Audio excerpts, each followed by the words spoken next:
కాసేపటి కిందట అమర్ మాట్లాడుతూ భరత్ కూడా ఈ పేపర్ ఇచ్చాడు, ఇద్దరు కలిసి పేపర్ ఇచ్చారు. అనకాపల్లికి సంబంధించి అగ్రికల్చర్ మార్కెట్లో కన్స్ట్రక్షన్ ఆఫ్ కోల్డ్ స్టోరేజు, రిపేర్లు, డెవలప్మెంటు, గోడౌన్ కన్స్ట్రక్షన్, దీనికోసం ఒక 5 కోట్ల డబ్బులు కావాలన్నాడు.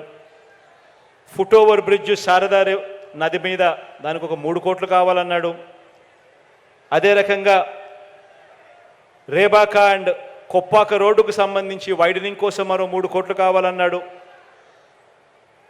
అదే రకంగా తుంపాల శివాలయం టు బొజ్జంకోట, తుంపాల దెబ్బపాలెం టు బలువాడ, ఈ రోడ్ల కోసం మరో 4 కోట్లు కావాలని అడిగాడు.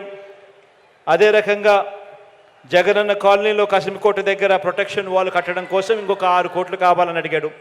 ఇవన్నీ కూడా ఖచ్చితంగా శాంక్షన్ చేస్తూ ఉన్నానని కూడా ఈ సందర్భంగా మీ అందరి సమక్షంలో తెలియజేస్తూ ఉన్నాను. ఇక మంచి చేసే ఈ బటన్ నొక్కే కార్యక్రమానికి శ్రీకారం చుడుతున్నాను అని కూడా తెలియజేస్తూ సెలవు తీసుకుంటా ఉన్నాను.